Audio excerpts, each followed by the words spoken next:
Visegrado. ¿Qué entendemos por conceptualización geográfica y geopolítica de Europa Central? Voy a hablar un poquito sobre los orígenes y la evolución histórica del Grupo de Visegrado. ¿Cuáles son las políticas del Grupo de Visegrado frente a la Unión Europea? ¿Cómo se caracteriza la ultraderecha de los países de Visegrado? Y voy a hablar sobre cuáles son las políticas que causan, me refiero a las políticas de la Unión Europea, obviamente, que causan gran irritación hacia los países que son miembros del Grupo de Visegrado. Y bueno, como lo comentaba la doctora Ana Teresa Gutiérrez del CID, y me llamaba mucho la atención porque hablaba sobre Europa Central, pues realmente qué es Europa Central, ¿no?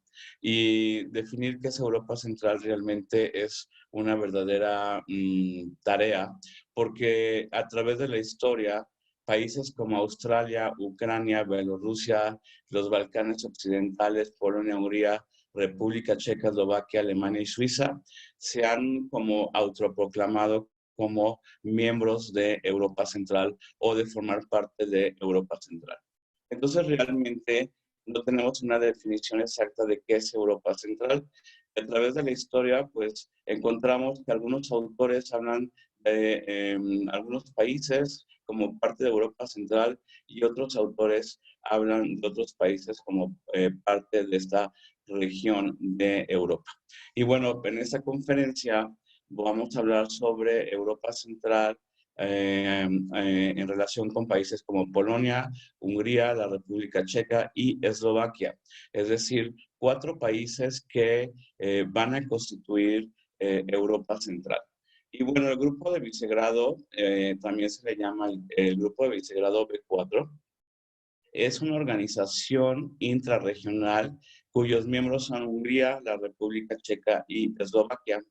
Y según algunos autores polacos, existen hoy en día 2 Europas del Este y de manera personal y desde mi punto de vista personal, yo estoy totalmente de acuerdo con estos autores.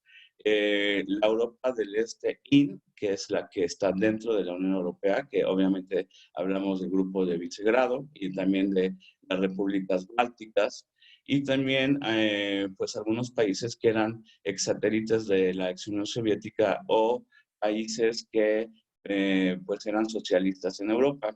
Y por otro lado tenemos otra Europa del Este que son los países que están fuera de la Unión Europea y de la OTAN, que se les llama los países out, o como Ana Teresa lo define en sus artículos o libros, pues el cercano próximo de Rusia. Entonces, realmente, y vuelvo a insistir, pues tenemos una gran división actualmente sobre qué es Europa del Este, ¿no? Cuáles son las terminologías que debemos de utilizar, etcétera, etcétera. Y bueno, en esta presentación, pues ustedes pueden ver las grandes diferencias que existen en torno a la conceptualización de Europa Central. En este sentido, pues vean ustedes, en la primera imagen nos habla de los 4 países que anteriormente acabo de comentar, y la segunda imagen que vemos a mano derecha en mi pantalla, pues ustedes pueden observar a este enorme grupo de países que sería Europa Central. Entonces, insisto, pues no hay una definición exacta, no hay un documento, no hay un texto que nos hable, que nos diga oficialmente qué es Europa Central. Y bueno, el grupo de Visegrado es un grupo, es una cooperación que existe entre estos 4 países desde hace muchísimos siglos atrás. Empezó desde 1335 y en 1935 pues se reunieron los reyes de Polonia, Bulgaria y el checo Juan I de Bohemia en una ciudad en un castillo que se llama Visegrado, en Hungría. Y bueno, pues esta alianza tenía como objetivo pues, impedir la expansión de del imperio de los Habsburgo, pero realmente fracasó.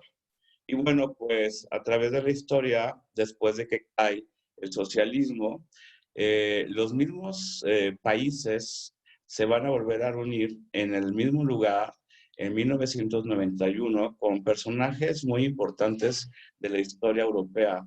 Tenemos, por ejemplo, a Lech Walesa, a Václav Havel, a Josef Antal de Hungría, Polonia y obviamente Checoslovaquia, lo que era Checoslovaquia anteriormente, y deciden reiniciar su cooperación.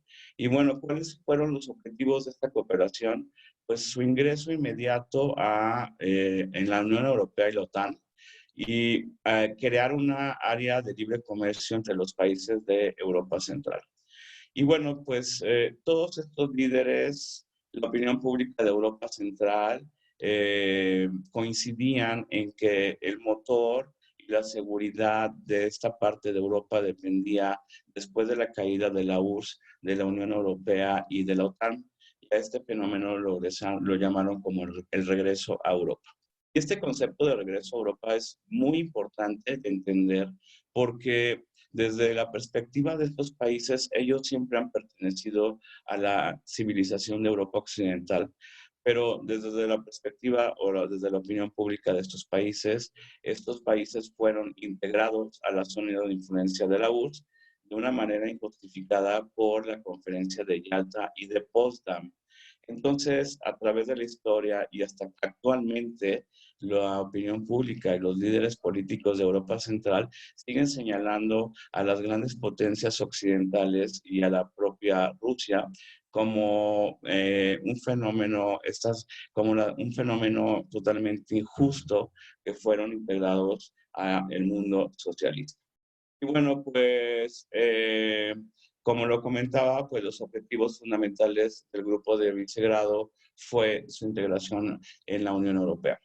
El surgimiento del grupo de Visegrado fue realmente difícil y este grupo va a nacer, o esta cooperación va a nacer con enormes debilidades. Cuando cae el socialismo en Europa Central, el crecimiento económico de estos países no era ni siquiera del 1%. El PIB nominal de Polonia era de $6,000, actualmente es de 25,000 o 26,000 dólares. Imagínense la diferencia, ¿no?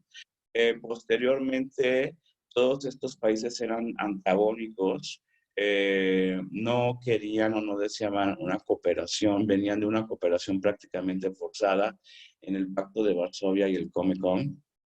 Y había un enorme potencial en términos de conflictos étnicos, de un renacimiento de los ultranacionalismos y enormes problemas entre países vecinos como Hungría y actualmente Eslovaquia, porque en Eslovaquia vive una minoría de húngaros bastante considerable. Y bueno, por otro lado, pues se consideraban como tierra de nadie, porque cuando cayó el socialismo, pues ni la Unión Europea ni la OTAN los consideraban. Por otro lado, Rusia pues estaba tan debilitada que tampoco los consideraba en su zona de influencia. Y en este sentido, por otro lado, también rivalizaban entre ellos mismos porque cada uno de estos países se autoproclamaba como el líder de la región y mencionaban en cada contexto que habían dejado atrás a los países vecinos de Europa Central en aras de integrarse en la Unión Europea y en la OTAN. En 1993 tuvo efecto el divorcio de Terciopelo. Obviamente hablo de la disolución de Checoslovaquia y el resurgimiento de la República Checa y Eslovaquia. Y bueno, ante este escenario, pues el surgimiento del grupo de Visegrado fue realmente difícil, ¿no? Bueno, finalmente estos países van a luchar por todos sus medios para ingresar a la OTAN y a la Unión Europea y finalmente lo logran el 1 de mayo de 2004. El país más retrasado, más cuestionado siempre fue Eslovaquia, a quien se le consideraba como un país que no reunía los requisitos para ingresar en la Unión Europea. De hecho, sufría el peligro de seguir o integrarse en la segunda ronda junto con Rumanía o Rumania y Bulgaria, pero finalmente Eslovaquia fue aceptada en la primera ampliación de la Unión Europea y en la OTAN. Y bueno, aquí viene la parte central de mi presentación.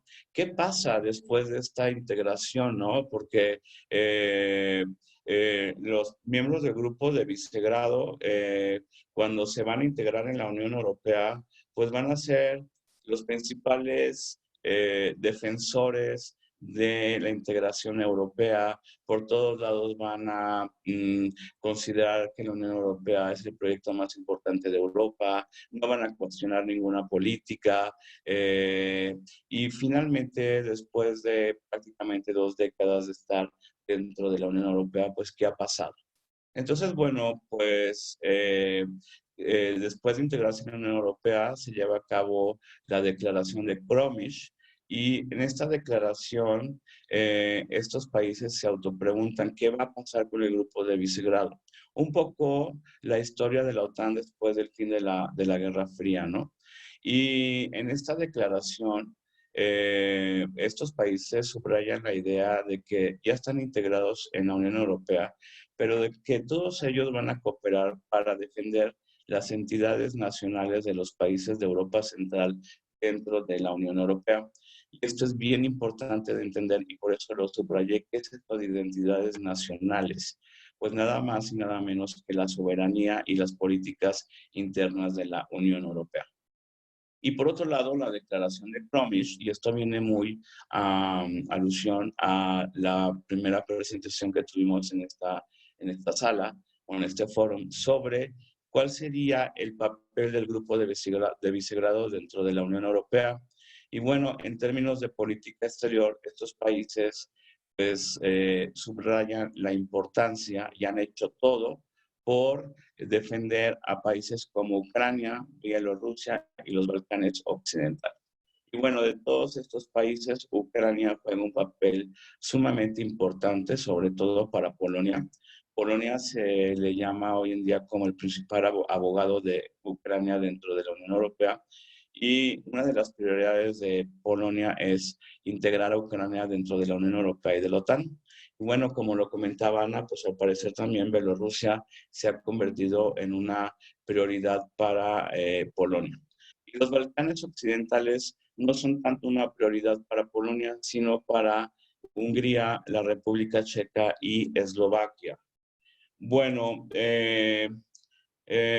como lo comentaba, en la década de los 90 se consideraban los propulsores y promotores de la integración europea, defendían por todos lados las 4 libertades de la Unión Europea, su pertenencia dentro de estas organizaciones, y por otro lado, pues uno de sus objetivos primordiales era integrarse en la Unión Europea debido a los grandes beneficios que proporciona esta membresía a los países menos desarrollados de Europa.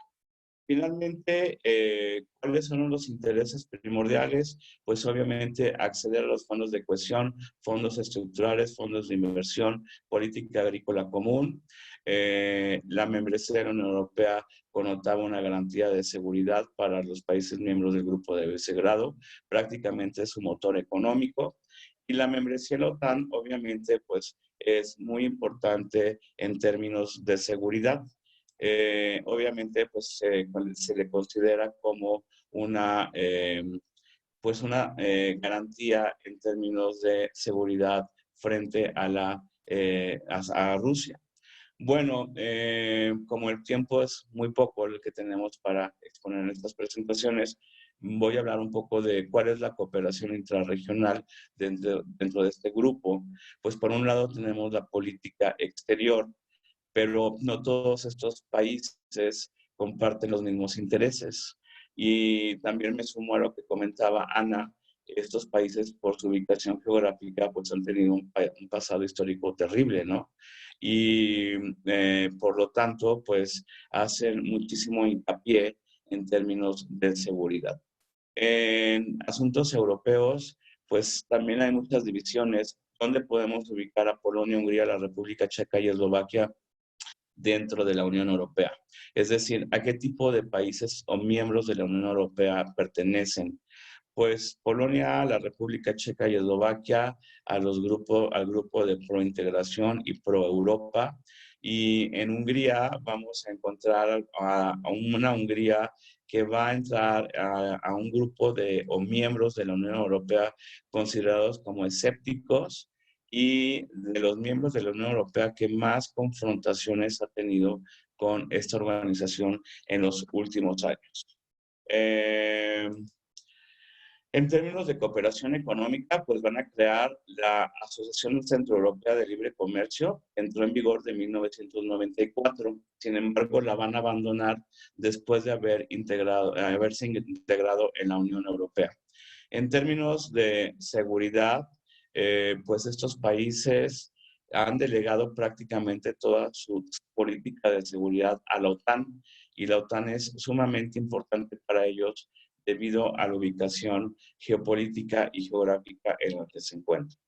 Bueno, aquí pueden ver estos países: Polonia, Hungría, lo que fue Checoslovaquia, actualmente República Checa y Eslovaquia, crean la ACEL y en 1992, y finalmente la van a abandonar en el 2004 porque esta membresía es incompatible con la membresía de la Unión Europea.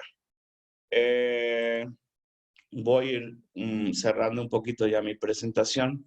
¿Qué ha pasado después de 2 décadas? Pues han llegado los regímenes de ultraderecha que se oponen a políticas de la Unión Europea muy, pero muy importantes. Por ejemplo, estas políticas las podemos interpretar en términos de migración, soberanía, así como la cuota de refugiados políticos. Yo diría que estas son las políticas en donde más van a chocar estos países con la Unión Europea. Vuelvo a repetir: migración, pérdida de soberanía y la cuota de refugiados políticos. ¿Y qué ha pasado dentro de la Unión Europea con estos países? ¿Por qué se han convertido en países tan problemáticos para la Unión Europea? Debido a las reformas al sistema judicial en Polonia y en Hungría, así como en Eslovaquia y en la República Checa. Estas reformas constitucionales han sido interpretadas dentro de las instituciones de la Unión Europea y sobre todo en la Comisión Europea como reformas que afectan el Estado de Derecho y la calidad de la democracia. De hecho, la calidad de la democracia en estos países ha sido muy mal evaluada por ONGs como Freedom House, que cada vez las ubica como democracias que han perdido muchísimo su calidad. También podemos incluir a este grupo a Turquía y también a Estados Unidos. Y bueno, cuando se les critica a estos países en términos de sus regímenes iliberales, pues se les considera, por ejemplo, indicadores como libertad de expresión, las libertades que tienen los medios de comunicación, las políticas que tienen en relación con los migrantes y los refugiados políticos, etcétera, etcétera, etcétera.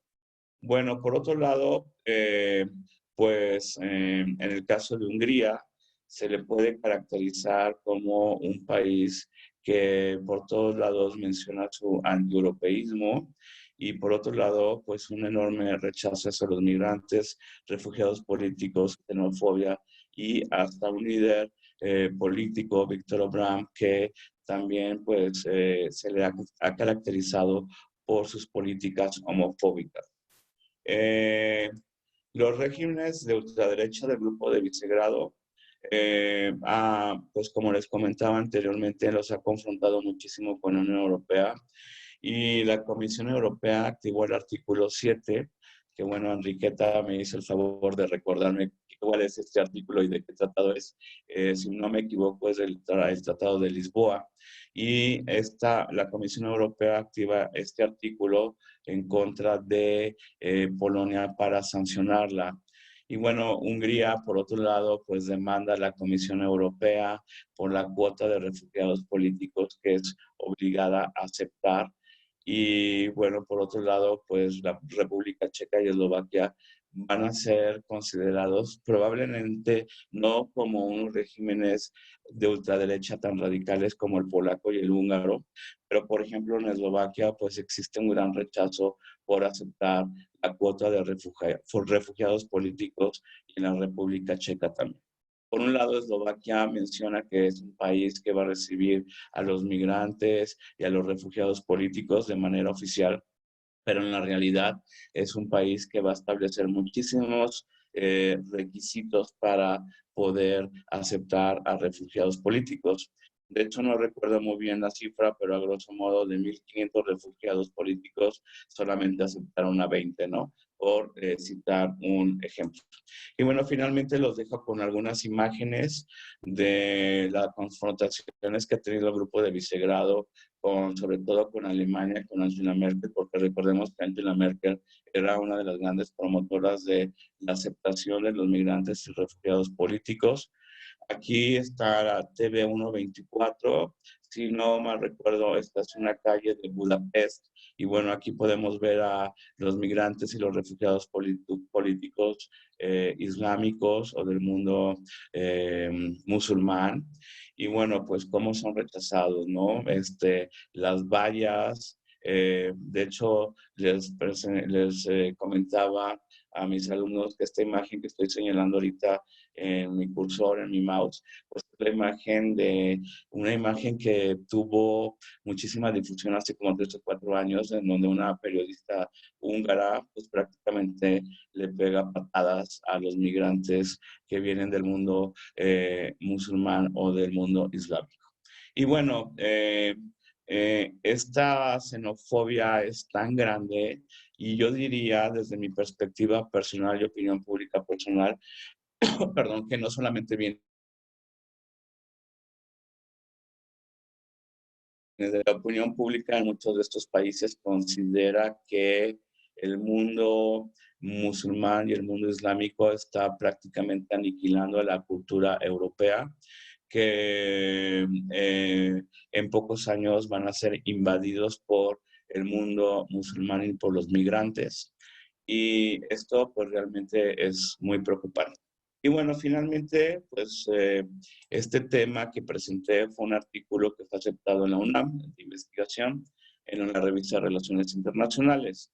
Y mi hipótesis en esta investigación fue, bueno, hasta qué punto estos países van a seguir cuestionando y van a estar siguiendo, confrontándose con la Unión Europea.